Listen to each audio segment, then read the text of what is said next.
एक तरफ ईरान और अमेरिका के बीच शांति वार्ता को लेकर अभी तक अनिश्चितता बनी हुई है और दूसरी तरफ ईरान ने रूस और ओमान के साथ बातचीत बढ़ाई है। ईरान के विदेश मंत्री ने रूस और ओमान के साथ बात करने के लिए दौरा किया है। रूस में ईरान के विदेश मंत्री ने कहा है कि अमेरिका की मांगों की वजह से अमेरिका और ईरान के बीच शांति वार्ता रुकी है। रूस यात्रा से पहले ईरान के विदेश मंत्री ने ओमान की यात्रा की थी।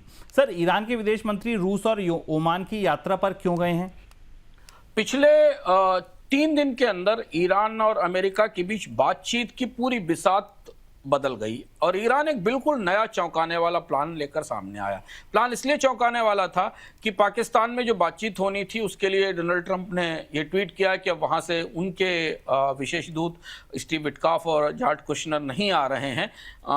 इस बीच ईरान का प्रतिनिधिमंडल विदेश मंत्री के नेतृत्व में पाकिस्तान पहुंचा, अपनी मांगों का एजेंडा सौंपकर वहां से निकल गया। अमेरिका इस असमंजस में था कि बातचीत हो कैसे हो, कौन सी चीजें रखी जाएं। इस बीच ईरान ने इस पूरी बातचीत का दायरा काफी बड़ा कर दिया और जो सबसे बड़ा बदलाव है पिछले 3 दिनों का, इसमें ओमान को शामिल कर लिया गया। ओमान बहुत इंपॉर्टेंट गल्फ फिक्सर कहा जाता है, जो गल्फ के विवाद तय करने में महत्वपूर्ण भूमिका निभाता है। इस जंग से पहले तक, जंग की शुरुआत से पहले तक ओमान अमेरिका और ईरान के बीच बातचीत की मध्यस्थता कर रहा था, गारंटी दे रहा था कि न्यूक्लियर कार्यक्रम रोका जाएगा। उसके बाद भी ईरान और इजराइल ने हमला किया था। तो ईरान बेहद चतुराई के साथ मध्य पूर्व के वो देश जो न्यूट्रल देश हैं, खासतौर से ओमान को अपने साथ लाने की कोशिश कर रहा है। पाकिस्तान को चूंकि मध्यस्थ के तौर पर अमेरिका ने चुना है, तो पाकिस्तान को अपना आधिकारिक एजेंडा उपलब्ध कराया है, जिसमें वो शर्तें शामिल हैं जो पहले से की गई हैं। पर जो सबसे महत्वपूर्ण एंट्री है इसमें, वो रूस की है। रूस आमतौर पर इन पूरी वार्ताओं से के हाशिए पर था, किनारे था। हालांकि रूस की तरफ से ईरान को प्रत्यक्ष और परोक्ष समर्थन की बातें तो सबको पता है, अमेरिका को भी पता है। रूस को लाने के पीछे ईरान का एक तरह से जो रणनीति है वो ये है कि एक बड़ी महाशक्ति को मेज पर लाकर परोक्ष रूप से या पीछे बिठाया जाए, जो गारंटी ले कि भविष्य में जंग नहीं होगी और हमला नहीं किया जाएगा। इसे आप ऐसे भी पढ़ सकते हैं कि ईरान हो सकता है आने वाले दिनों में होर्मुज खोलने को थोड़ा बहुत तैयार हो जाए, कुछ शर्तों पर सहमत हो जाए, लेकिन वो अमेरिका के साथ ट्रस्ट डेफिसिट, जो भरोसे की कमी है, उसके साथ वो 2 देशों की गारंटी चाहता है और वो गारंटी ओमान और रशिया की हो सकती है। अब यहीं से पूरी बिसात बदल जाती है।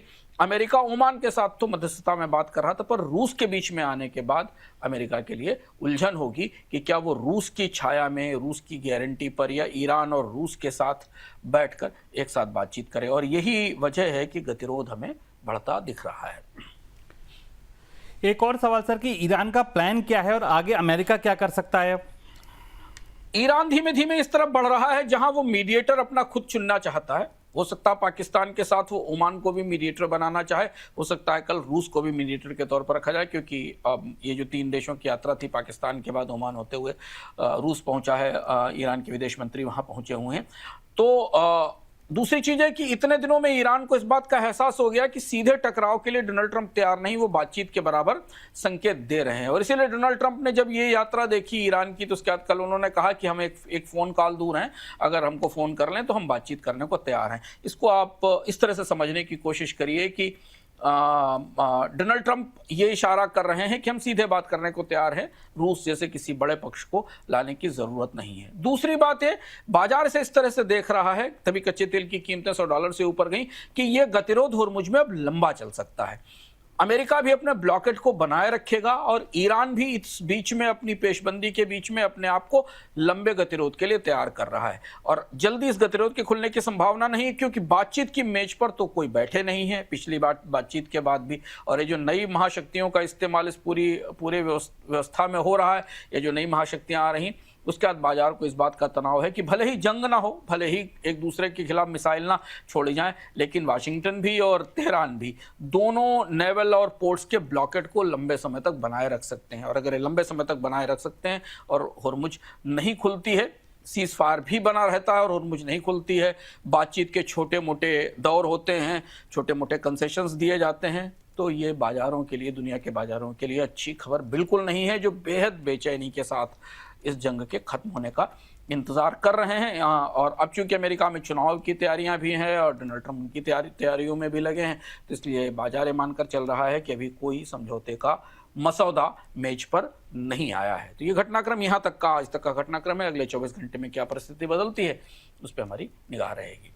बिल्कुल, अगर आप एक तरह से देखें तो बाजार, तमाम लोग, निवेशक अब धीरे धीरे इसके साथ जीने की आदत डाल रहे हैं। जैसे रशिया और यूक्रेन का युद्ध था, वो लंबे समय तक चलता गया और बाजार ने खुद को ढाल लिया। वही स्थिति कमोवेश यहाँ बनती दिख रही है। होमोर जब बंद है, कहाँ एक दिन बंद होना भारी था, कहाँ एक हफ्ते बंद होना भारी था, और अब अनिश्चित काल के लिए कब खुलेगा, कितना खुलेगा, कैसे खुलेगा, किन शर्तों पर खुलेगा, किसी को कुछ नहीं पता है। लेकिन अब बाजार जैसे रिएक्ट कर रहा था, उसका रिएक्शन अब धीरे धीरे धीरे धीरे घटता जा रहा है।